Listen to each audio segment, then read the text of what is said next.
आप सभी शिक्षक साथियों को मेरा नमस्कार। साथियों, एक बड़ी अपडेट आ रही है कि अंतः जनपदीय पारस्परिक स्थानांतरण के संबंध में जो प्रपोजल जो है सचिव स्तर से शासन को भेजा गया था उस पर मोहर लग चुकी है।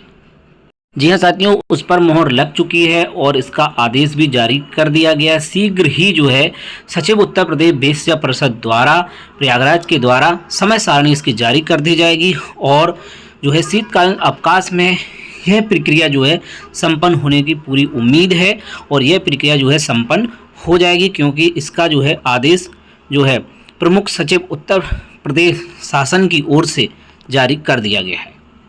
यहाँ पर आप उस आदेश को देख सकते हैं जो कि डॉक्टर M.K. षणमुगा सुंदरम जी, जो कि प्रमुख सचिव हैं उत्तर प्रदेश शासन के, इनकी ओर से महत्वपूर्ण आदेश जारी किया गया है। सेवा में सचिव उत्तर प्रदेश वेश्या परिषद प्रयागराज, वेश्य शिक्षा अनुभाग 5 लखनऊ, दिनांक 27 दिसंबर 2024। विषय उत्तर प्रदेश वेश्या परिषद के अधीन संचालित विद्यालयों में कार्य शिक्षकों की अंतः जनपदीय पारस्परिक स्थानांतरण के संबंध में। महोदय, कृपया उपयुक्त विषय अपने पत्रांक दिनांक 10 दिसंबर 24 का संदर्भ ग्रहण करने का कष्ट करें, जिसके द्वारा शैक्षिक सत्र 24-25 में वेश्या परिषद के अधीन संचालित विद्यालयों में कार्य अध्यापक अध्यापकों के अंतः जनपदीय पारस्परिक स्थानांतरण हेतु प्रस्ताव उपलब्ध कराते हुए अग्रतर आवश्यक कार्रवाई करने का अनुरोध किया गया है। इस संबंध में शासन स्तर पर सम्यक विचार उपरांत मुझे यह कहने का निर्देश हुआ है कि शैक्षिक सत्र 24-25 में उत्तर प्रदेश वेश्या परिषद की नियंत्रणाधीन संचालित विद्यालयों में शिक्षकों की अंतः जनपदीय पारस्परिक स्थानांतरण हेतु निम्नवत नीति निर्धारित की जाती है। तो जो नीति है वो किस प्रकार से रहेगी, क्या कुछ रहने वाला है, पूरा अपडेट आपको इसमें मिल जाएगा, इसलिए आप वीडियो को पूरा देखिएगा, साथ ही अन्य शिक्षकों के पास जरूर शेयर कीजिएगा। यहाँ पर आप देख सकते हैं अंतः जनपदीय पारस्परिक स्थानांतरण प्रक्रिया जनपद स्तर पर निम्न समिति द्वारा संपादित की जाएगी। समिति में डाइट प्राचार्य रहेंगे, अध्यक्ष, जिला विद्यालय निरीक्षक सदस्य, जिला विशिष्टाधिकारी सदस्य सचिव, वित्तीय लेखाधिकारी सदस्य। आगे शिक्षकों के अंतः जनपदीय पारस्परिक स्थानांतरण एक शैक्षिक सत्र में 2 बार ग्रीष्म अवकाश एवं शीतकालीन अवकाश के दौरान किए जा सकेंगे। वहीं शिक्षकों द्वारा शैक्षिक सत्र के दौरान निर्धारित तिथियों के मध्य ऑनलाइन आवेदन किया जाएगा। शैक्षिक सत्र गतिमान रहने के दौरान शिक्षकों की स्थानीय कार्रवाई किसी भी दशा में नहीं की जाएगी। देखिए, कहा गया है कि शैक्षिक सत्र गतिमान रहने के दौरान शिक्षकों की स्थानीय कार्रवाई किसी भी दशा में नहीं की जाएगी। तीसरा बिंदु, प्राथमिक विद्यालय तथा संविलियन विद्यालय कक्षा 1 से 5 तक में अध्ययनरत बच्चों हेतु तैनात अध्यापकों विषय व वर्गीकरण सब्जेक्ट मैपिंग नहीं किया जाता है। अतः अंतः जनपदीय पारस्परिक स्थानांतरण हेतु प्राथमिक विद्यालय कार्य शिक्षकों के मध्य भाषा, विज्ञान, गणित की बाध्यता नहीं होगी, यानी कि प्राइमरी में सब्जेक्ट मैपिंग नहीं रहेगी। यहाँ पर जो है किसी भी टीचर का आसानी से जो है ट्रांसफर यहाँ पर हो जाएगा। वहीं कक्षा 1 से 5 तक में अध्ययनरत बच्चों हेतु तैनात अध्यापकों के लिए प्राथमिक तथा सम्मिलित विद्यालय की 1 से 5 में अगर आपकी अपॉइंटमेंट पहले से हुई है, संविलियन हो गया हो, लेकिन आपके 1 से 5 के अगर आप टीचर हैं तो उसमें सब्जेक्ट मैपिंग नहीं देखी जाएगी। वहीं उच्च प्राथमिक विद्यालय कक्षा 6 से 8 तक में अध्ययन बच्चों हेतु विषय व वर्गीकरण सब्जेक्ट मैपिंग होने के कारण विषयवार शिक्षकों की तैनाती की जानी है। शिक्षक गुणवत्ता में सुधार, विषयवार शिक्षक होने एवं शिक्षक की कुशलता के कारण समान विषय हेतु समान विषय वाले शिक्षकों की उपलब्धता आवश्यक है। अतः उच्च प्राथमिक विद्यालयों में तैनात शिक्षकों की अंतः जनपदीय पारस्परिक स्थानांतरण हेतु समान पद एवं समान विषय होने की स्थिति में ही ऑनलाइन आवेदन स्वीकार किया जाए। तो 6 से 8 तक में जो भी शिक्षक हैं उनके साथ अगर आप म्यूचुअल ट्रांसफर चाहते हैं तो आपका सब्जेक्ट मैपिंग भी सेम होनी चाहिए, यानी कि विषय और पद आपका समान होना चाहिए। वहीं इसकी अनुबंध श्रेणियों को आप देखें, पहला प्रधान अध्यापक प्राथमिक विद्यालय का तो प्रधान अध्यापक प्राथमिक विद्यालय, सहायक अध्यापक प्राथमिक विद्यालय, सहायक अध्यापक प्राथमिक विद्यालय, सहायक अध्यापक उच्च प्राथमिक विद्यालय, सहायक अध्यापक उच्च प्राथमिक विद्यालय, प्रधान अध्यापक उच्च प्राथमिक विद्यालय तो प्रधान अध्यापक उच्च प्राथमिक। उपरोक्त मानक संविलियन वाले विद्यालयों पर भी इन्हीं श्रेणियों में अनुमन्य होंगे। तो ये चीज़ें यहाँ पर रहने वाली हैं।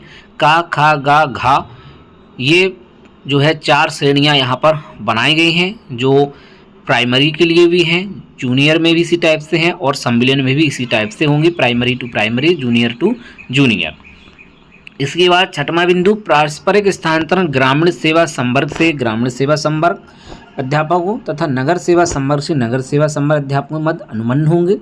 7वां बिंदु, ऐसे अध्यापक जिनके विरुद्ध अनुशासनात्मक कार्रवाई गतिमान हो, उनके अंतः जनपदीय पारस्परिक स्थान स्थिति में अनुशासनात्मक कार्रवाई समाप्त होने के बाद ही एक साथ कार्य मुक्त कार्यभार ग्रहण कराने की कार्रवाई की जाएगी। अंतर जनपदीय पारस्परिक स्थानांतरण एक स्कूल से स्कूल होगा, स्कूल टू स्कूल होगा, अंतर जनपदीय पारस्परिक स्थानांतरण स्कूल टू स्कूल होगा। वहीं एनआईसी द्वारा विकसित वेबसाइट पर अंतर जनपदीय पारस्परिक स्थानांतरण हेतु इच्छुक शिक्षकों के लिए आवेदन के पूर्व उनके संपूर्ण विवरण को भरने हेतु एक प्रपत्र विकसित किया जाएगा, जिसे अन्य शिक्षक भी देख सकेंगे, ताकि शिक्षक आपस में एक दूसरे के विवरण के आधार पर भली भांति परिचित हो सकें तथा अपना सही आवेदन कर सकें।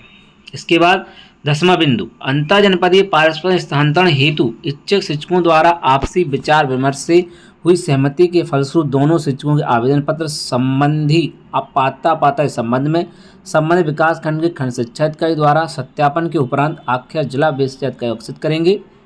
वहीं जनपद पर गठित समिति द्वारा संशोधित किए जाने पश्चात पोर्टल के माध्यम से ऑनलाइन स्थानांतरण आदेश निर्गत किए जा सकेंगे।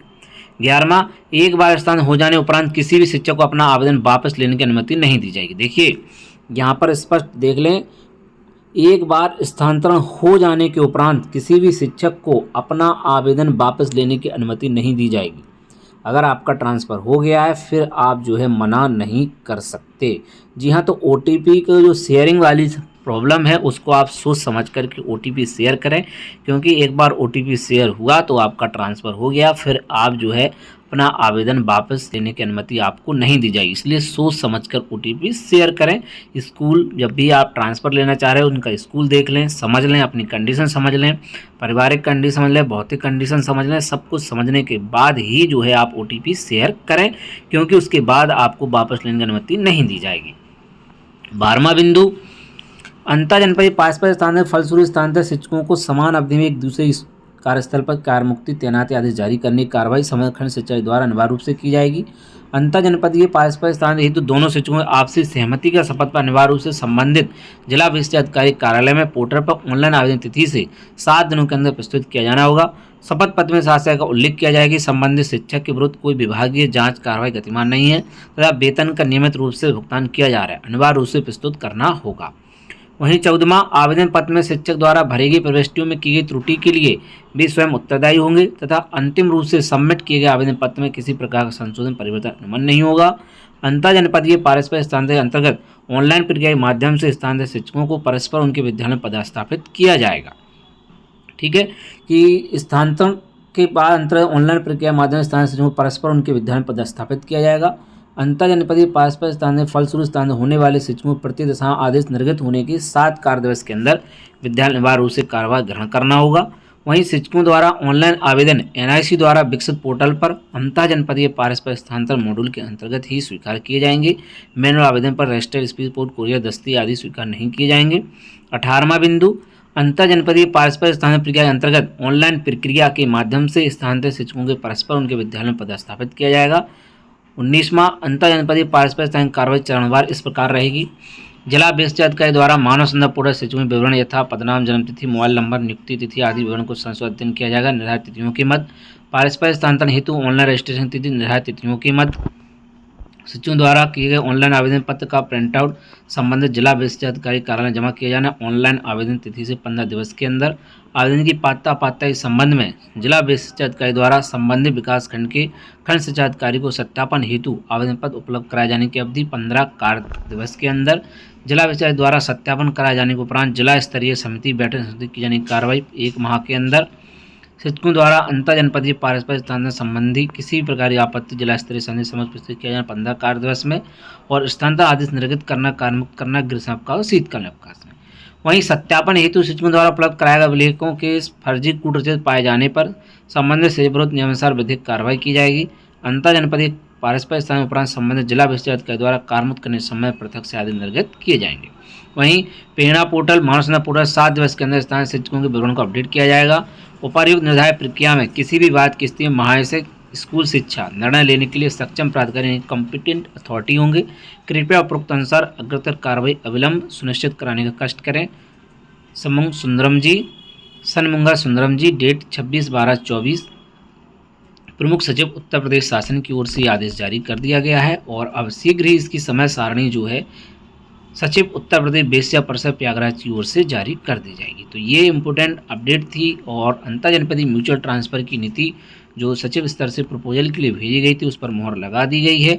इसमें खास बात जो रही है वो आप सभी ने देख ली है, और इसका एक वीडियो और इम्पोर्टेंट वीडियो जो है आपको शीघ्र ही चैनल पर देखने को मिल जाएगा। फिलहाल इसका आदेश जारी कर दिया गया है और जो महत्वपूर्ण पॉइंट्स थे आपको क्लियर कर देंगे। फिर भी अगर आपके डाउट हैं उनको आप कमेंट में पूछ सकते हैं, और वीडियो अगर पसंद आए तो वीडियो को लाइक करें, साथ ही साथ अन्य शिक्षक साथियों की हेल्प के लिए उसको शेयर जरूर करें। और आप हमारे व्हाट्सएप ग्रुप और टेलीग्राम ग्रुप के माध्यम से भी हमसे जुड़ सकते हैं। साथियों मिलते हैं किसी नेक्स्ट वीडियो में और नए अपडेट के साथ, नई जानकारी के साथ। जय हिंद।